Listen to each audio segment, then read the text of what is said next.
ठीक है। अब देखो इसमें देखते हैं दूसरा वाला, दूसरा पॉइंट है कि देखो जब एक पासे को जब एक पासे को 2 बार तथा और 2 पासे को 1 बार, 2 पासों को 1 बार उछाला जाता है तो इस स्थिति में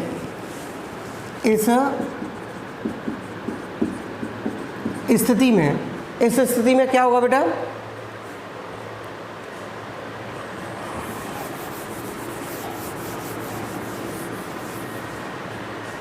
क्या होगा? सबसे पहले निशेष स्थिति निकालो तो 6 पे पावर n होगा, n बराबर 2 रखे तो कितना होगा? ns बराबर 6 2 36 होगा। अब 36 आएंगी कैसे ही है?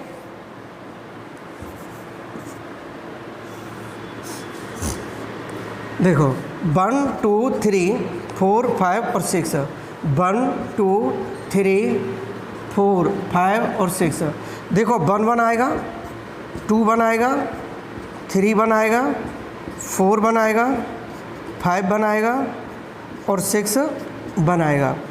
अब इसमें 1 2 1 3 1 4 1 5 1 6 ये बनेगा। इसी तरह से इसमें 2 2 2 3 2 4 और 2 5 और 2 6, ठीक है।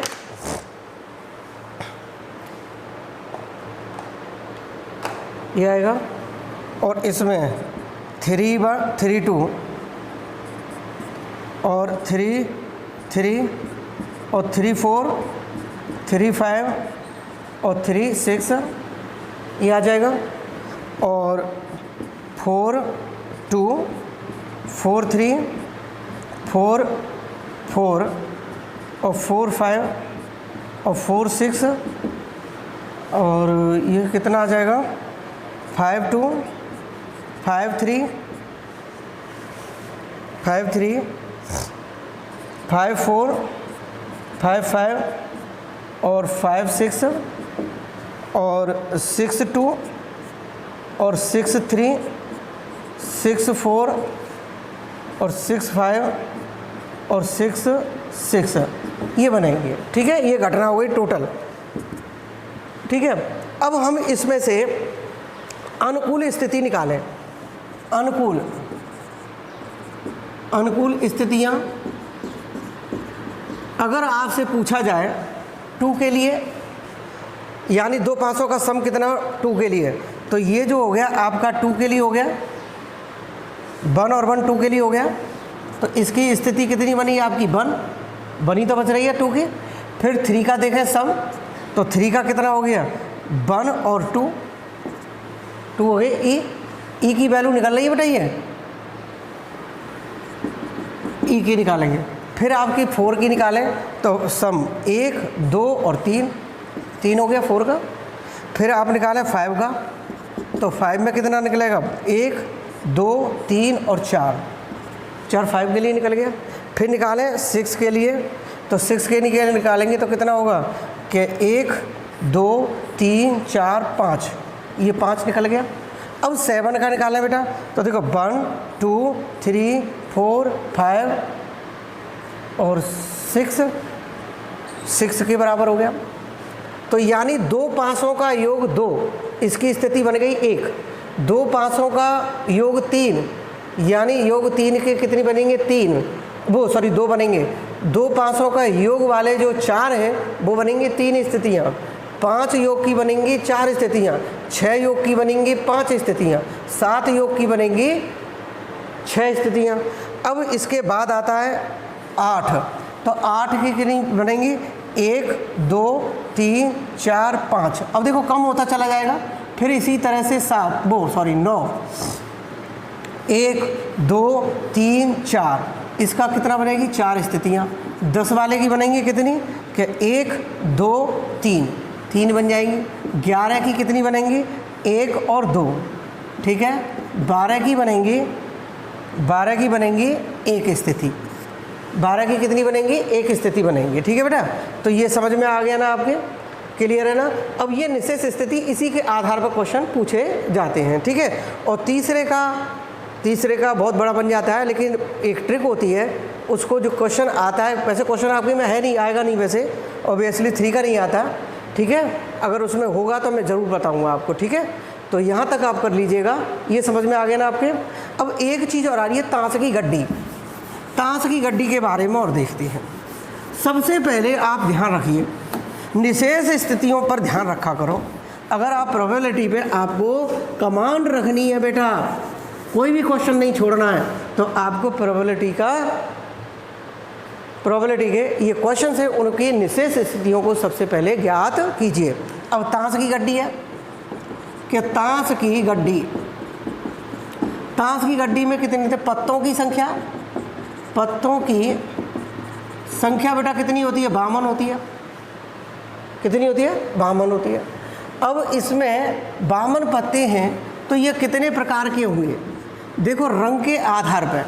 किसके आधार पर बेटा, रंग के आधार पर। देखो रंग के आधार पर,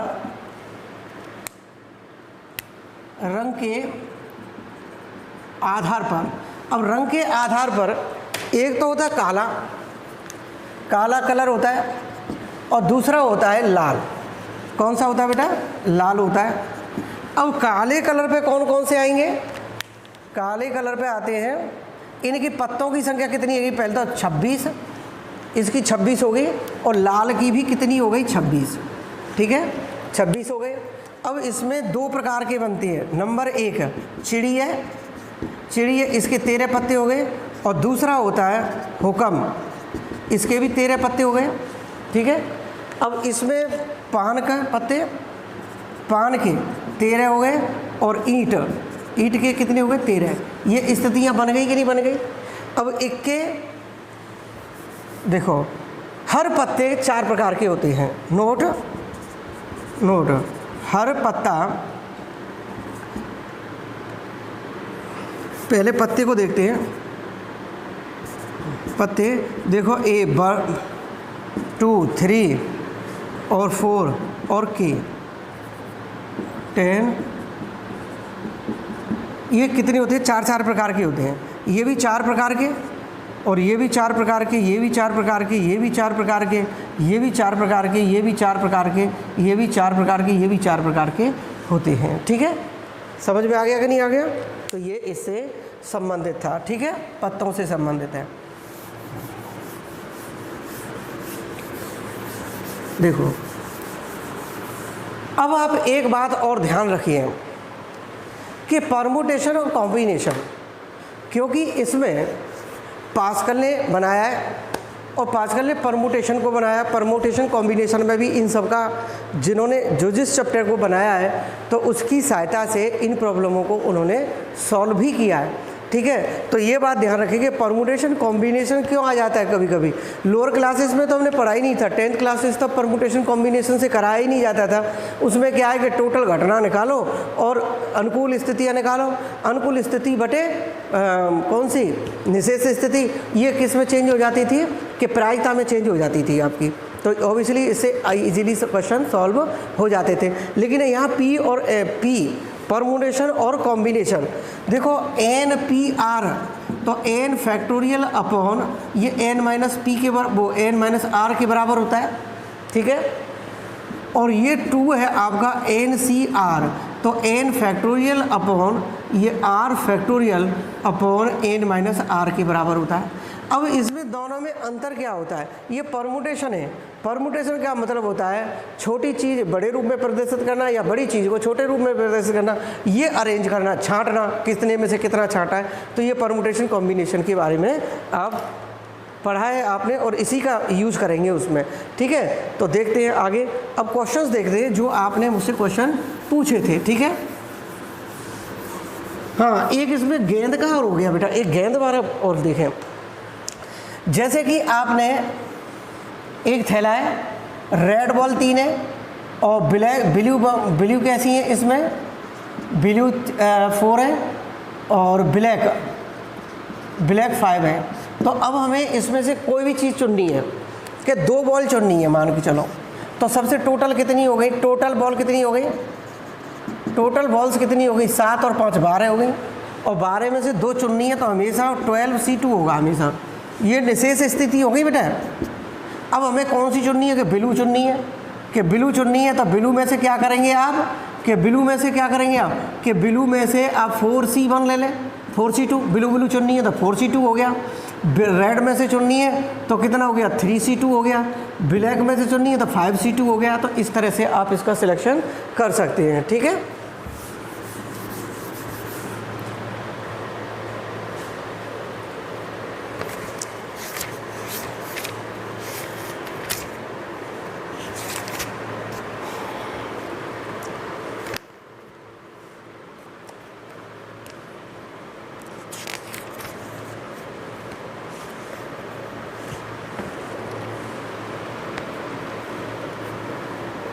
देखो 8 पत्र और एक संगत लिफाफे हैं। यदि इन पत्रों को यादृच्छिक रखे जाते हैं तो सभी पत्रों के सही लिफाफों में न रखे जाने की क्या प्रायिकता होगी। देखो दिया है, ये एग्जाम्पल नंबर 10 है। ये सबसे अलग था।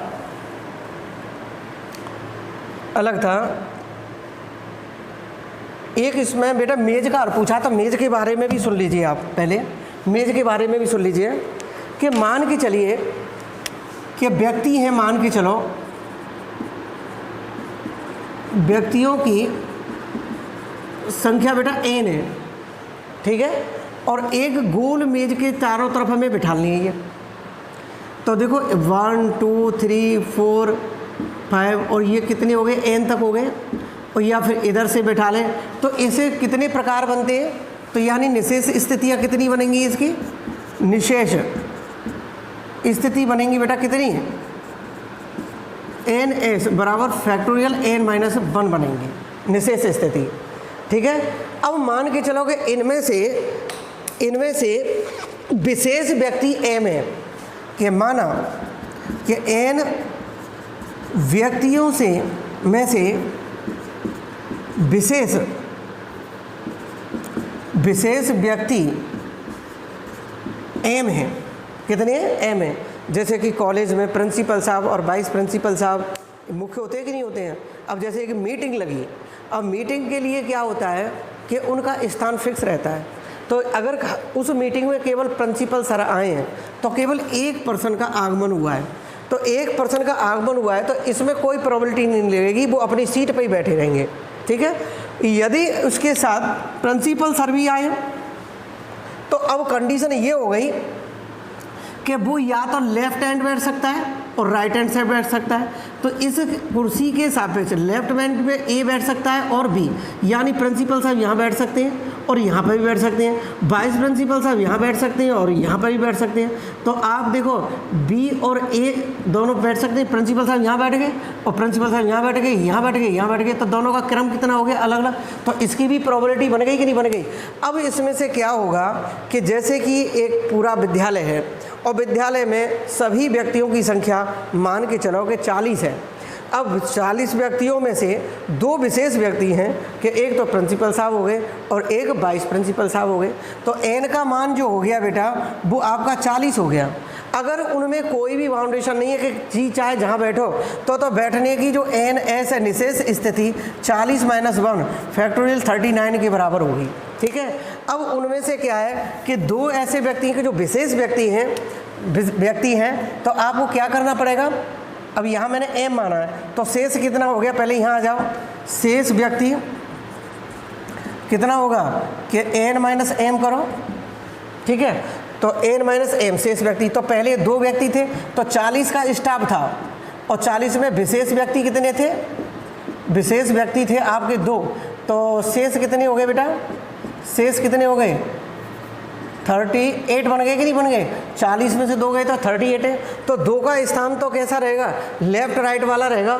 तो इसलिए निशेष स्थिति के लिए क्या करें कि सबसे पहले निशेष स्थिति के लिए पूछ रहा है इसको निशेष स्थिति के लिए कितने प्रकार होंगे, तो इसके लिए जो प्रकार बनेंगे बेटा वो कितने बनेंगे, फैक्टोरियल 2 बनेगा। पहले तो मुख्य व्यक्तियों को निकालो, अब शेष कितने रहे 38, तो 38 हो गया, कितना हो गया 38। मैं एक बार और समझा रहा हूँ कि बेटा देखो व्यक्तियों की संख्या n है, ठीक है, व्यक्तियों की संख्या कितनी हो गई, n हो गई। इसको इस तरह से बिठा लें, इस तरह से बिठा लें, तो निशेष स्थितियाँ n-1 बनेगी, राइट। नंबर 1, अगर उन व्यक्तियों में विशेष व्यक्तियों की संख्या m है तो सबसे पहले आप शेष व्यक्ति निकालो, n में से m माइनस कर दो, ठीक है। अब हमें निकालनी है कि उनकी स्थितियाँ निकालनी पड़ेंगी कि यानी अनुकूल स्थिति कौन सी बनेंगी। तो सबसे पहले विशेष व्यक्ति को फैक्टोरियल m रखेंगे इसमें, तो n निकाल सकते हैं। तो एक तो m आएगा और शेष n-m आएगा, तो ये स्थितियाँ इसके लिए बनेंगी, ठीक है। आ गया ना समझ में।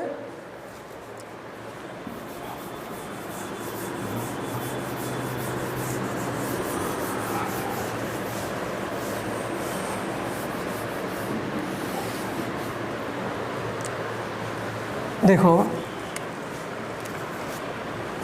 एग्जाम्पल नंबर 10 है और बहुत ही इम्पोर्टेंट है बेटा ये, कि 8 पत्र और 8 लिफाफे संगत लिफाफे हैं। देखो दिया है यानी पत्रों की संख्या कितनी है बेटा 8, पत्रों की संख्या कितनी हो गई 8 हो गई। लिफाफों की संख्या कितनी हो गई, लिफाफों की संख्या बेटा कितनी होगी 8 हो गए, ठीक है। अब इसमें पूछना क्या रहा कि यदि लिफाफों में अद्राक्षता रखे जाते हैं तो उनके पत्रों को सही लिफाफों में न रखने की क्या प्रायिकता होगी, न रखने की प्रायिकता क्या होगी। तो देखो न रखने का तो बात बहुत लंबी बन गई ना।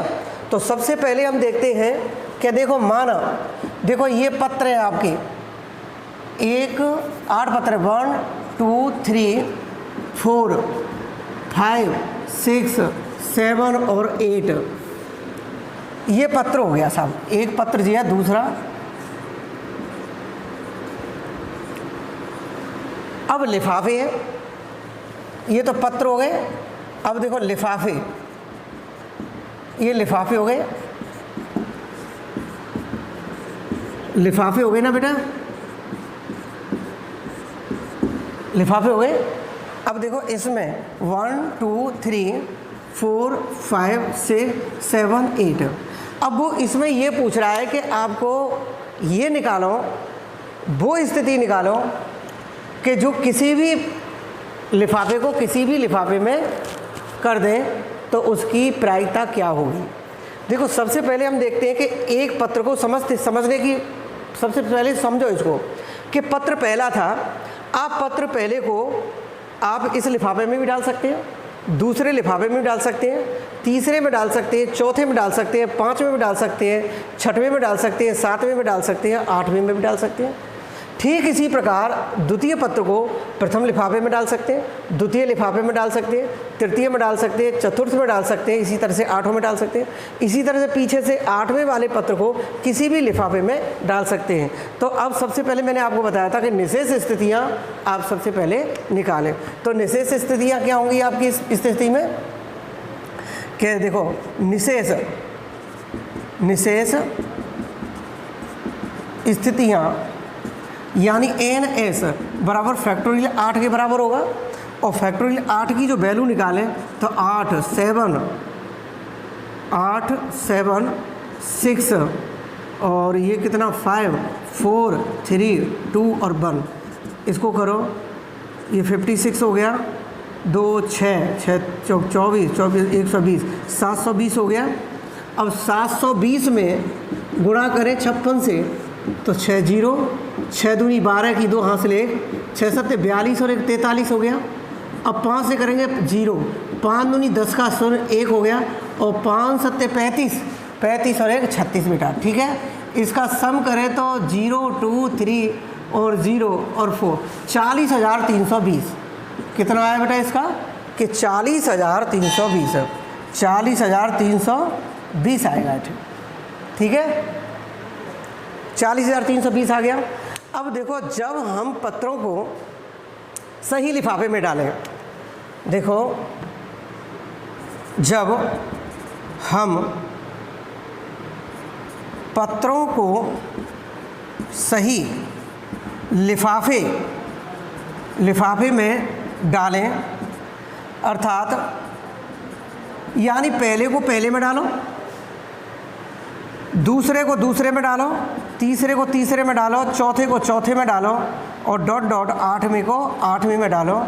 तो निशेष स्थितियाँ कितनी होगी? ऑब्वियसली ये इसमें चला गया, ये इसमें चला गया, इसमें चला गया, ये इसमें चला गया, ये इसमें चला गया, ये इसमें चला गया, इसमें चला गया।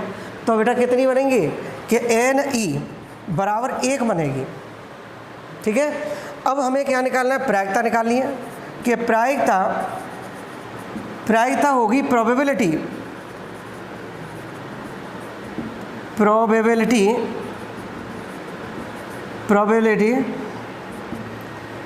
प्रोबेबिलिटी होगी बेटा इसमें कि P अपॉन NS। ठीक है, तो ये निकल के आएगी 1/40,320 आएगी, 40,320। अब आपसे क्या पूछ रहा है कि प्रश्न की शर्त क्या है? प्रश्न की शर्त के अनुसार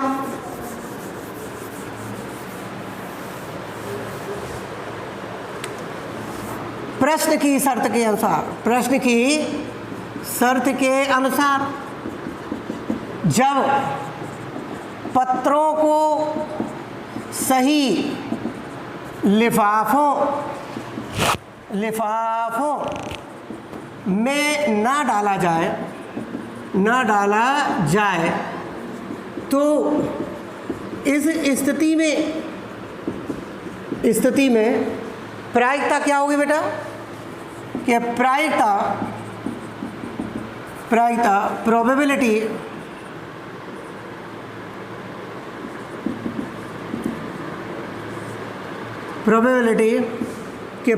ऑफ E डैश करना पड़ेगा, नकारात्मक ले लेना। इसका संकेतन में बताया कि नहीं बताया था? इस पर आप नकारात्मक ले लीजिए तो 1 माइनस प्रोबेबिलिटी ऑफ E आ जाएगा।